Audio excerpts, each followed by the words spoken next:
Hello guys, this is Mohan. If you don't know about me, so I make videos in the UK. I am a student at University of Surrey. It's been a very long time since I made a video, but I wanted to make my next video to be really useful one. So without any further ado, let's get straight into the video. And wait, if you're watching this video for the first time, don't forget to subscribe to the channel and also press the bell icon so that you get notified whenever I post a video. Today we have someone special who is a friend of mine. I think he should be the right person to introduce about himself. Yes. So, hello everyone. I am Milap, and my full name is Milap Rane. I'm a musician as well as music technologist, and I'm doing my PhD here at the University of Surrey in sound recording. So, I believe Mohan has me here to talk about how to do a PhD and overall my journey in a way. Isn't it? Yeah. So I've got some list of questions which I'm going to ask a PhD student, which, like me, most of you would be having. So first question is, what made you choose PhD over a job? Quite a few things actually. One of them is that somehow my family has had a history of a lot of people doing PhDs. So I had a good heritage to keep up to. That is one. Second is that in general a PhD also allows you to get more into research compared to say a corporate job. What I've noticed in corporate is that while a corporate job is really good to have a good 9 to 6 life with good work-life balance where you can do a lot of other things, because I'm a musician on the side as well. I perform as a Indian classical musician, but other than that the culture is very I didn't find it very suitable for me, because I'm more of a chill person in general, and I thought that academics was somewhere more aligned to what I could do and what my values were in general. So I thought that it was better for me to focus on the academic side of things, and which is why I decided to do a PhD. Cool. So that answers my first question. My next question is, can you take us through the process? When did you start the application and so on? Probably not as lengthy as it would be, but in a gist so that people understand. So in terms of the applications, I very honestly, I was looking to do a PhD, but not immediately at that time. Me doing this particular PhD just turned out to be a plain luck, because because I always usually scour through LinkedIn or like the various Google groups in my field, which is music technology, a lot, and try to look for these various PhD positions or job positions and so on, and try to keep applying and checking where I am right now. I believe that you should keep applying for jobs just to gauge whether you fit into recruiters required parameters and characteristics or not, or skills and so on, so that you get an idea of how things are going. So basically this particular position was advertised by my supervisor, by the person who turned out to be my supervisor, and it was advertised as a UK EU only PhD position. Oh, okay. But the PhD position was really prestigious, because it was a position funded by Bang & Olufsen, and I really liked the company Bang & Olufsen, and I thought that I could really do very well, especially with what the problem statement of the PhD position was. Yeah. So because of that, I sent the professor a message saying that, hey, I'm not an EU student. Will I be okay to apply? He told me to apply anyway. Yeah. But he did say that the chances look less, but apply anyways. Yeah. So basically, and I contacted him like 3 days before the deadline. So basically, I sat through one night to write like a 4 to 5 page, research proposal, okay. and a little bit more, and I updated my resume and so on, and just sent it basically. I was not exactly looking for a PhD at that point, because I was looking to work for a few more years in corporate, but everything just aligned in the perfect way, and it just happened perfectly. This is not the usual way of how people usually apply for PhDs, okay. But for me it just turned out to be perfect. Right. That is not an easy process for sure. So, before I ask the next question, if you are watching this video, I request you not to skip because there are few important questions coming up. So that would be definitely useful for you guys. And don't forget to like and share this video. It might be very useful for someone out there. It may not be you, it may not be me, but it might be useful for someone. So I request you to share this video. So the next question is, how many universities did you apply? If you don't mind, can you name them? Yeah, I mean, there had been certain universities that were always on my list to apply to. Surrey was one of them because Surrey has always been working in fields that are very interesting to me, in particular spatial audio perception, and so on. I had also around the same time applied for a similar PhD position in Western Australia. Oh, okay. Two different places, but I do know that in my field there are some really good universities in the UK, which is one of which is Imperial College. Mm-hmm. Then you have Queen Mary University of London, which is really prestigious. It has the C4DM, the Centre for Digital Music, which is a very big hub of research in music technology worldwide right now. Then we have universities like University of Huddersfield, University of Salford, University of Southampton, where I actually gave a talk some time ago. In particular, if you're looking at music technology, audio engineering, or sound technology as a field, it's very important to do good research and kind of have a general understanding of what the environment looks like. So it's always a good idea to just go into LinkedIn and subscribe to a few hashtags probably, or just find the right kind of people that you want to keep in touch with on LinkedIn. And then usually through their feeds and their walls, you get a very good idea about how the industry is looking.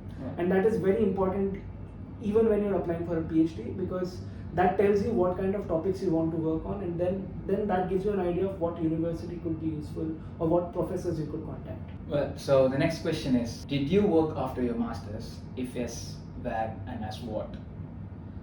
I worked after my masters. Well, sorry, before that, what did you do your masters in and where? Oh, okay. So I'll answer the second question first. Yeah. So I did my masters in music technology from Georgia Tech, which is in the US. I worked in Singapore for a couple of years. I wanted to be closer to home actually. I was feeling very homesick in the US, so I just come closer to home. And I worked in Singapore for a couple of years, around a couple of years. In a company called Popsicle, which is still there. It's a very good company that manufactures the world's smallest karaoke systems that can be used at everyone's homes. They sell worldwide, by the way. So if you are interested, you could have a look at their equipment. After that, I worked freelance from. After that job, I came back to India. Worked freelance for a few months. Was that you during the COVID? No, just before COVID. Okay. And the interesting thing is, I got my admission here on around just before COVID. Yeah. And my flight to arrive here was on 3rd of April 2020. So bizarre. I had to do the first 6 months of my PhD in India, but after that I came here, and it's been good. Cool. Okay. So this is going to be a tough question, but you're going to answer this very short, okay? Yeah. How hard is a PhD? Have you ever regretted for doing a PhD? Short and crisp. Okay. So a PhD is not everyone's cup of tea. Yeah. It takes a lot of effort. I heard this statement from most of the PhD students, so. Yeah. It takes a lot of effort, and it is basically like you going into a forest that not many people have traveled in, and trying to find your own path through it. Yeah. So there will be a lot of times where you will hit a roadblock, but I believe that once you are done with it, you create your own legacy in a way, because you have your own specialized research that that anyone can cite, and that is very useful. Yeah. And one of my other friends who has done a PhD actually used a very interesting analogy. He said that sometimes working on a PhD is like doing a job for half the money. I know. But at the end of it, the PhD has like a monastic quality to it. Basically, it means that you have to get into that state where your only focus is your PhD research and your work, and at the end of it, that is what helps you go through and finish your PhD research in a way.